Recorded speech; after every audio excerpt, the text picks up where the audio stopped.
नमस्कार मित्रों, जोहार।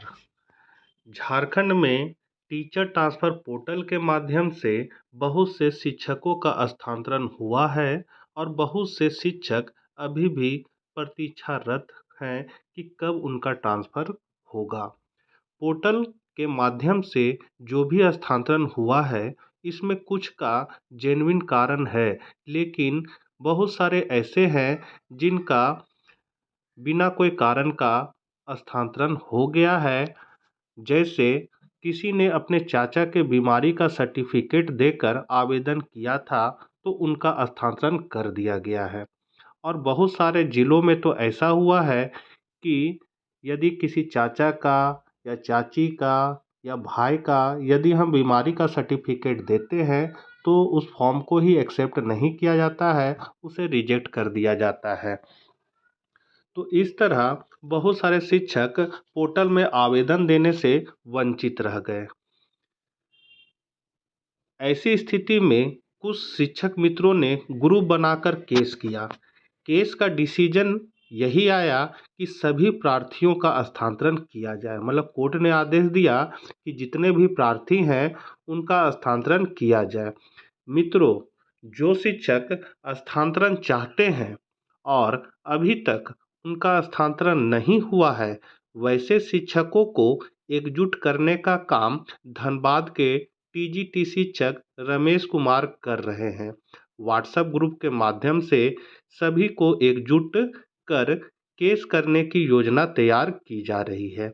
रमेश जी से बात हुई तो उन्होंने बताया कि वकील से बात हो चुका है, जो भी प्रार्थी बनना चाहते हैं वे ग्रुप के माध्यम से मेरे साथ सामंजस्य बनाकर केस कर सकते हैं।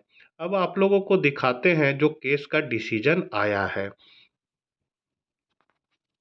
तो यहाँ आप देख सकते हैं, ये झारखंड हाई कोर्ट का है और ये केस नंबर आप देख लीजिए कितना है। आप इसको सर्च भी कर सकते हैं, 935/2024।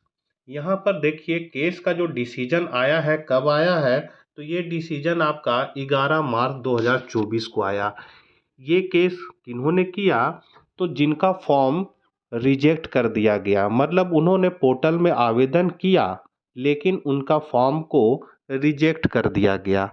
मतलब उनका स्थानांतरण नहीं होगा क्योंकि रिजेक्ट हो चुका है।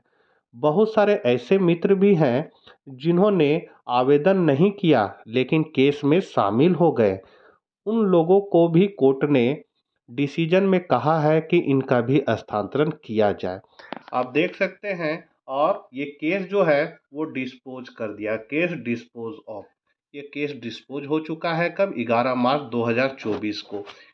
केस के जो मुख्य प्रार्थी बने थे वे थे विद्यासागर जी। ये मुख्य प्रार्थी थे और इसमें प्रार्थियों की संख्या आप देख सकते हैं टोटल कितना है। तो यहाँ प्रार्थियों की संख्या टोटल आपका 43 है। 43 प्रार्थी बने थे। इसमें से वे भी प्रार्थी हैं जिनका रिजेक्ट हो गया है पोर्टल में। वे प्रार्थी जिन्होंने आवेदन ही नहीं किया, आवेदन बना के रखे लेकिन डीओ या डीएससी ने उनके आवेदन को एक्सेप्ट ही नहीं किया, तो वैसे भी प्रार्थी बने इस केस के माध्यम से और उनका भी हाई कोर्ट ने डिसीजन दे दिया है। यहाँ आप देख सकते हैं, ये सरकारी वकील का नाम है और स्कूल एजुकेशन लिटरेसी डिपार्टमेंट पर केस हुआ था।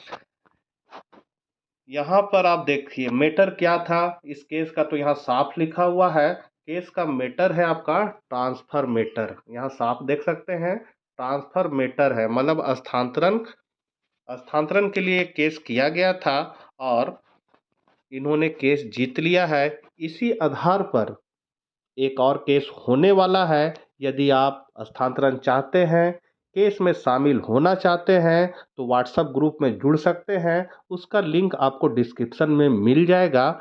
उस लिंक के माध्यम से आप ग्रुप में जुड़ जाएं और रमेश कुमार जो इसका अगुवाई कर रहे हैं, उनसे आप लोग विचार विमर्श करके स्थानांतरण की प्रक्रिया को आगे बढ़ाएं। जो भी करना पड़े कीजिए, क्योंकि सभी सीटें फुल होने वाली है। जब जगह ही नहीं बचेगा तो फिर स्थानांतरण भूल ही जाना होगा और बाल जो काला है वो सफ़ेद हो जाएगा, लेकिन स्थानांतरण झारखंड में नहीं होगा। तो छोटी सी जानकारी थी जो सोचा आप लोगों के साथ शेयर करूं।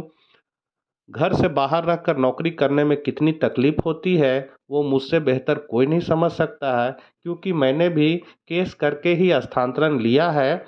इसीलिए मैं इसको समझ सकता हूँ इसमें कितनी तकलीफें होती है।